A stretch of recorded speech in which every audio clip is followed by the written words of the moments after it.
वर्तमान शासन नायक भगवान वर्धमान स्वामी के शासन काल में हम सभी भव्य जीव यहाँ विराजते हैं। परम भट्टारक महाश्रमण उन भगवान वर्धमान स्वामी के मुख कमल से निश्रित बागवादिनी भगवती माँ जिनवाणी का हम सभी भव्य जीव यहाँ करुणांजलि लगा करके पान कर रहे हैं। यह बागवादिनी यह भगवती माँ जिनवाणी सभी जीवों का कल्याण करे, सभी जीवों का मोक्ष मार्ग प्रशस्त करे। संसार में जीवों के परिणामों की धारा बड़ी विचित्र है। भावेन बंधो भावेन मोक्षो, भाव बंध करा देते हैं और भाव ही जीव को मुक्त करा देते हैं। ये संसार में ये प्राणी निरंतर आर्त और रौद्र ध्यान को प्राप्त होता रहता है और इस आर्त और रौद्र ध्यान से पीड़ित कर्मों का बंध से बंधा हुआ है जीव संसार चक्र में परिभ्रमण करता रहता है। 4 गतियों और 84 लाख योनियों में भटकता हुआ है जीव निरंतर कष्टों का भोगन करता है। और इस सबके पीछे यदि कोई कारण खोजने निकलोगे तो कारण सिर्फ इतना सा है, यह जीव अपने परिणामों में कभी आर्त ध्यान करता है तो कभी रौद्र ध्यान करता है। अत्यंत अल्प समय के लिए धर्म ध्यान के पास पहुंचता है, उसमें भी धर्म ध्यान नहीं कर पाता, उसमें भी खड़ा होकर के आर्त रौद्र ध्यान करता है।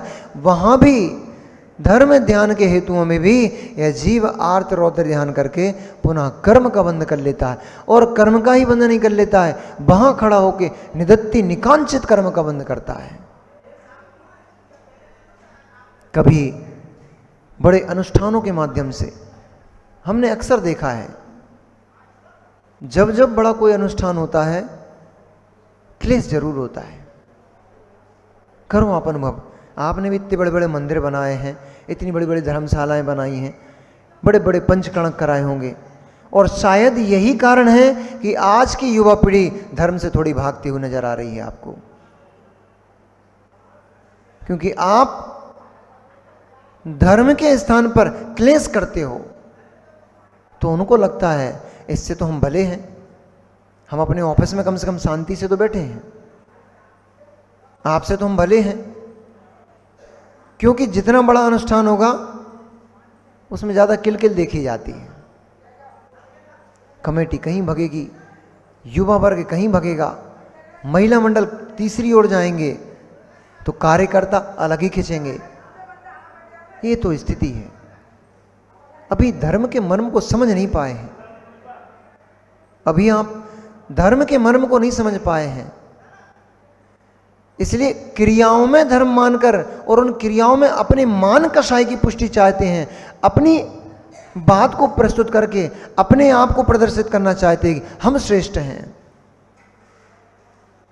हमें सुनो, हमें जानो, हमें देखो। इस कारण से धर्म में भी धर्म नहीं कर पाता जीव। और जैसा मैंने कहा, आज की युवा पीढ़ी आपको बहुत आंखें गड़ा गड़ा कर देख रहा है, टकटकी लगा कर देख रहा है। वो देखता है हमारे दादाजी बहुत धर्मात्मा हैं, बहुत उपवास करते हैं, बहुत संयम से जीते हैं। उससे पूछो भाई आपके दादाजी के बारे में कुछ बताओ, अरे नहीं हमारे दादाजी बहुत धर्मात्मा जीव हैं, खूब उपवास करते हैं, 5 प्रतिमाएं उनकी, 7 प्रतिमाएं, 11-10 प्रतिमाएं हैं, पर गुस्से के थोड़े तेज हैं, बात बात में गुस्सा करने लग जाते हैं। आपकी सारी प्रतिमा रखी की रखी रह गई, आपका सारा व्रत उपवास नियम संयम सब रखा रह गया। एक शब्द ने आपके पूरे के पूरे कार्य पर पानी फेर डाला। जैसे आपको याद है सहस्र रश्मि, जब दशानन भगवान जिनेंद्र की पूजन कर रहा था नदी के किनारे पर बैठ के, गंगा नदी के किनारे पर, और सहस्र रश्मि ने बांध के द्वारा रोका हुआ पानी, यंत्रों के द्वारा रोका हुआ पानी छोड़ दिया, तो क्या हुआ था? पूरी की पूरी पूजा पानी में बह गई, नष्ट हो गई थी। भगवान जिनेंद्र की प्रतिमा को वो रावण उठा के ले आया। तो जैसे पानी के बहाव से सारी की सारी पूजा ध्वस्त हो गई, नष्ट हो गई, ऐसे ही कितने ही व्रतों को पालो, कितने ही संयम की बातें करते रहो, कितने ही धर्म ध्यान करते रहो, कितनी पूजन पाठ करते रहो, लेकिन कषाय नहीं छूट पा रही है, वो पानी सब बहा के ले जाएगा। कषाय नहीं छूट पा रही भैया, कषाय नहीं छूट पा रही माँ, कषाय नहीं छूट पा रही है, सारा का सारा बह जाएगा। शास्त्रों का ज्ञान कर लिया, घर में देखो तो बंडल रखे हुए हैं शास्त्रों के, अलमारी भर रही हैं, महाराज जी हमने सब पढ़ लिए, बड़े अच्छे से बताते हैं। जैसे कहीं आहार करने जाते हैं ना, तो लोग दिखाते हैं, महाराज जी देखो हमारी शुद्ध संपत्ति। बड़ा अच्छा लगा सुन करके, आप श्रुत को संपत्ति कहते हैं? अरे बावले पागल लोग तो धन को संपत्ति कहते हैं, घर को संपत्ति कहते हैं, ज्वेलरी मिल गई उसको संपत्ति कहते हैं, सोना चांदी इनको संपत्ति कहते हैं। हाँ, गदगद भाव हो गया, अच्छा लगा, आपने कहा हमारे घर में शुद्ध संपत्ति है, सुनकर बहुत आनंद आया।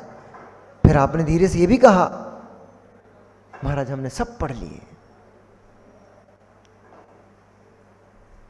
और जैसे ही घर के द्वार पे हमारा पैर जैसे ही घर के द्वार तक पहुंचाया था, तभी बहू के ऊपर झुंझला के बोल पड़ी, हमें समझ में आ गई आप कितने पढ़े हुए हो, हमें यह भी समझ में आ गई आपने कितने शास्त्र पढ़ लिए, ये भी समझ में आ गई उससे आप कितना ग्रहण कर पाए और कितनी शुद्ध संपत्ति है आपके पास, ये भी हमें समझ में आ गया। इतने ग्रंथ पढ़ लिए, सार क्या, अभी महाराज प्रवचन बता रहे थे, समता सार है। इतने ग्रंथ पढ़ लिए, सार क्या, सार समता है। 300 रुपया किलो के अनार ले आए, 500 रुपया किलो के अनार ले आए, छिलका निकाल के डस्टबिन में डाल दिया। 500 रुपए किलो का छिलका निकाल के आपने डस्टबिन में फेंक दिया, क्यों? दृष्टि सार पे है। बीज फेंक दिए, डस्टबिन में डले हुए हैं, 500 रुपये किलो के बीज थे, वो दृष्टि सार पे है।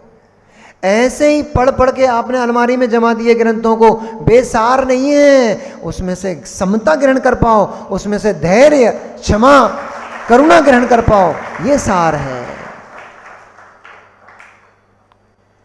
और ये नहीं ग्रहण कर पाए तो आपका सारा ग्रंथों का स्वाध्याय व्यर्थ है।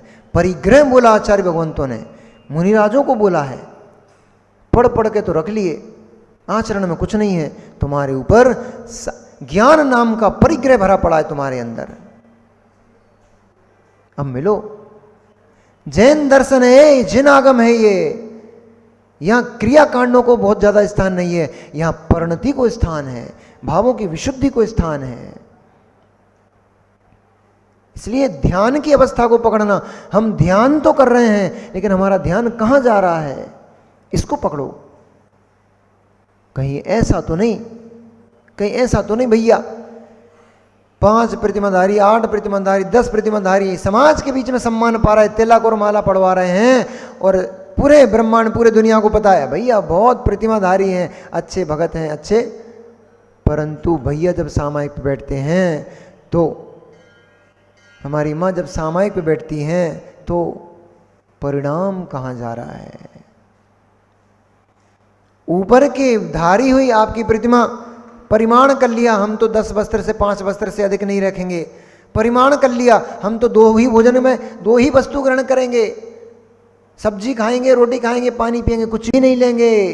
भावों की धारा कहाँ जा रही है, उसको पकड़ो, क्योंकि भावों की धारा बिगड़ गई तो ऊपर का सारा काम बिगड़ जाएगा। कितनी गहरी नींव डाल के रखी हो, कितनी भी मजबूत हो, कितनी भी गहरी नींव डाल के रखी हो आपने, पर एक दरार पड़ जाती है भवन के अंदर, एक दरार पड़ जाती है, बारिश का पानी रिश्ते रिश्ते संजय भैया पूरा भवन 2-4 बारिशों में ध्वस्त हो जाता है, नीचे जमीन पे पड़ा मिलता है। कितनी गहरी नींव भरी थी कोई फर्क नहीं पड़ता, कितनी मोटी मोटी आपने ये बीम खड़ी करी थी, पिलर डाले थे, कोई फर्क नहीं पड़ता। एक छोटी सी दरार पड़ गई, एक छोटी सी दरार रिश्ते रिश्ते सारी बीम को जमींदोज कर देती है, धराशायी कर देती है। वो एक कसाई की दरार है, एक कसाई की दरार है, एक पापों की दरार है। वो एक छोटी सी दरार आपके पूरे मोक्ष महल को ध्वस्त कर देगी, आपकी पूरी प्रतिमाओं को ध्वस्त कर देगी, आपके पूरे आचरण को ध्वस्त कर देगी। इसलिए ध्यान की अवस्था को पकड़ो। ध्यान कहीं भी होता है। ये तो पागलों का मत है कि ध्यान के लिए पहले एक ध्यान केंद्र बनाओ, बड़ी सी बिल्डिंग बनाओ, उसमें बड़ी लाइटिंग वाइटिंग करवाओ, थोड़ा वेंटिलेशन अच्छा होना चाहिए, हवा पास होती रहे ताकि आकुलता व्याकुलता ना हो, थोड़ा एसी वेसी लगे होना चाहिए, अच्छा बढ़िया एक स्लो म्यूजिक चल रहा हो, बैकग्राउंड म्यूजिक चल रहा हो, तब भैया जी ध्यान करेंगे। हमारे अखिलेश भैया जी बन गए, अखिलेश भाई हमारे व्रती बन गए। अब ध्यान के लिए महाराज जी यहाँ ध्यान नहीं लगता हमारा, क्यों? तो थोड़ा एसी वेसी नहीं है ना, जब तक थोड़ा एकदम स्लो म्यूजिक ना चले, हल्की हल्की सी वो सितार की आवाज ना आए।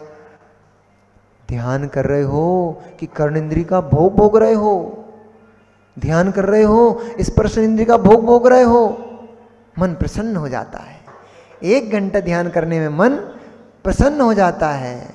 किससे? किससे? आत्मानुभूति हुई है क्या, या फिर 5 इंद्रियों के भोगों को भोग भोग करके उसकी आनंद की अनुभूति ले रहे हो? इतनी हल्की नहीं है अम्मा आत्मा की अनुभूति, इतनी हल्की फुल्की नहीं है आत्मा की अनुभूति। घर के 25 कार्य निपटाते रहो और घर से वालों से क्लेश करते रहो, लड़ते झगड़ते रहो और आत्मानुभूति हो जाए, 3 काल में नहीं हो सकती। ऐसा हम नहीं कह रहे, ऐसा हम नहीं कह रहे, ऐसा आगम कह रहा है। मिनरल करोड़न योग से मिलोगे तो आपको अपने आप पता लग जाएगा। 6वें गुणस्थान वर्ती मुनिराज को शुद्धात्मा की अनुभूति के लिए मना कर दिया है, आपको कहां होगी?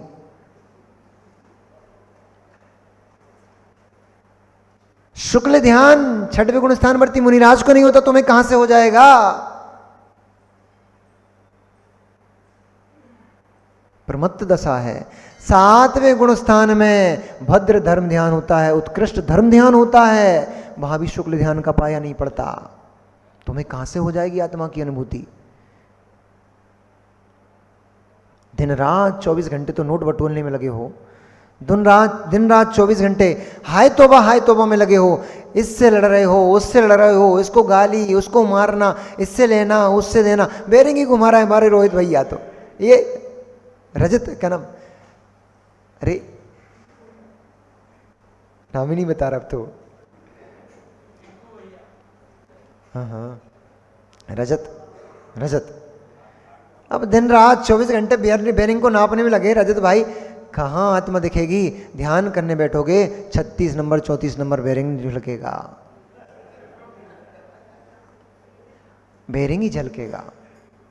जो दिन भर करोगे, जो 24 घंटे करोगे, जब एकांत में ध्यान करने बैठे हुए आपके ज्ञान का गे वही वस्तुएं बनेंगी। इसलिए आचार्य भगवंतों ने लिख के रखा है, भैया अधिक मत देखो वस्तुओं को, ज्यादा मार्केट मत घूमो। क्यों?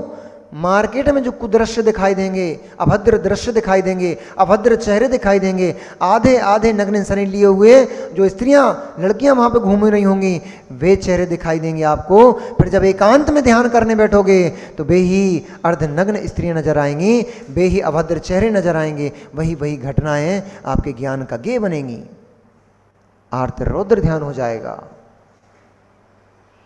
बैठे तो देखोगे कि भैया धर्म ध्यान कर रहे हैं, हमारे मोहनू भैया बैठे धर्म ध्यान कर रहे हैं, हाँ आत्मा के चिंतन। बाहर से देखने वाला व्यक्ति कह रहा है, ओ कितना धर्म ध्यान, कितना बढ़िया ध्यान करते हैं भैया, कौन आ रहा है कौन जा रहा है इनको कुछ भी पता नहीं रहता है, बिल्कुल एकाग्र चित्त होकर बैठ। भैया के मन में, भैया के मस्तिष्क में, भैया के ज्ञान में बाजार में घूमती हुई स्त्री नजर आ रही है।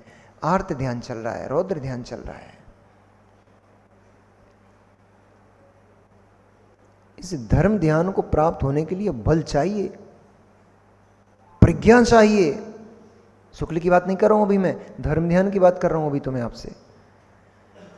धर्म ध्यान तक पहुंचने के लिए बल चाहिए, प्रज्ञा चाहिए, बुद्धि चाहिए। बुद्धि की विकलता वाले जीव धर्म ध्यान भी नहीं कर पाएंगे।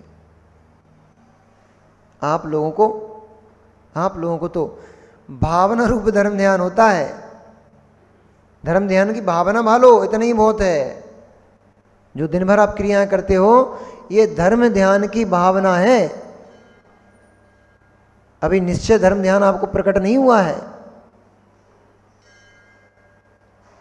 शुद्ध धर्म ध्यान की प्राप्ति तो मुनिराजों को होती है।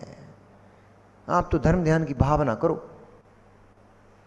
कम से कम भावना ही कर लो, क्योंकि भावना भी भावना से नहीं होती है। जब भाव करोगे तभी तो वहां तक पहुंचोगे। ये हमारी अम्मा है, भोजन बनाने का भाव करती हैं तब तो भोजन बनाती हैं। जिस दिन इनका मन नहीं करे भोजन बनाने का, उस दिन देखो बुखार आ जाएगा, सर फटने लग जाएगा, और पता नहीं कौन कौन से रोग एक साथ लग जाते फिर तो, क्योंकि भाव नहीं है, मन नहीं है। इसलिए रोग खड़े हो गए। ऐसे ही भावना तो करो कम से कम, क्योंकि भावना करोगे तब तो उस लक्ष्य तक पहुंचोगे। अभी तो आपकी हैबिचुअल हो गए हो, आप तो आदत में आ गया है, हैबिट हो गई है आपकी। काहे की घड़ी देखी, सुबह 7 बज गए, 7:20 पे अभिषेक है, जल्दी जल्दी फटाफट नहाए धोए, अभिषेक के लिए मंदिर पहुंच गए, अभिषेक करा, स्वाहा स्वाहा करा, वापस हो गए। वो क्या कह रहा था? इंद्रिय के भोग मधुर विशिषम लावण्यमयी कंचन काया, यह सब कुछ जड़ की क्रीड़ा है, मैं अब तक जान नहीं पाया। अरे वो दुकान जल्दी खोलने, आज ग्राहक आने वाला है, तो इंद्रिय के भोग मधुर विशिषम लावण्यमयी कंचन काया, यह सब कुछ जड़ की पीड़ा है, मैं अब तक जान नहीं पाया। स्वाहा, पता ही नहीं पढ़ पाया, पता ही नहीं कर पाया। ये पंछी नगर के भैया लोग बैठे हुए हैं, इनसे पूछो। हम लोग जब, ये सब लोग हमारे साथ पूजन किए हुए भैया, संजय भैया बैठे, ब्रिजेश भैया बैठे, ये सब लोग हमारे लोग साथ पूजन किया है इनने। इनसे पूछो हम लोग जब पूजन करते तो कितना आनंद आता था। बिना म्यूजिक के, बिना ताल के नाचते थे हम लोग। शब्द में ही इतना आनंद है। जब अनुभूति होती थी उस चीज की, जब पूजन हम कर लेते थे, उस समय एक एक शब्द को ऐसे भाग भूग के नहीं पढ़ते थे। हमें आनंद ही नहीं आता भागम भूगी की, ना पूजा में, ना भक्ति में, प्रतिक्रमण काय में भी हमें भागम भूगी में आनंद ही नहीं आता है। शांति से पढ़ो, रस आना चाहिए। अब 400 रुपया किलो, कितने रुपए किलो भैया अनार, कितने रुपए किलो आजकल? अरे हम मंगा नहीं रहे हैं, पूछ रहे हैं। पता नहीं, हमारे समय पे तो ऐसे ही मिलते थे 100-150 किलो रुपये, अभी भी वही है। अरे 5 साल 6 साल में कुछ बदलो नहीं। जो भी है, अनार है, सेब है, इतना महंगा वस्तु आप लेकर के आए और खाने का उसका आनंद नहीं ले पाए, तो हमारी नजर में तो आप पागल कहलाओगे। मेहनत करके हमारे अखिलेश भैया कितनी जगह कविता पढ़ना पड़ेगी, तो ऐसा नियोग नहीं बन पा रहा है। आप लोग पता नहीं क्या करते रहते हो, नियोग ही नहीं पा रहा। हमें एक दिन अखिलेश भैया को सुनना है यहां पर।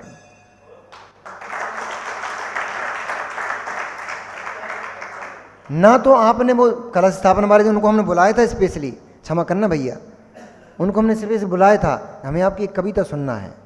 ऐसे तो वो सुना देते वहाँ पे, मंच से सुनना है, क्योंकि मंच पे एक अलग जोश होता है।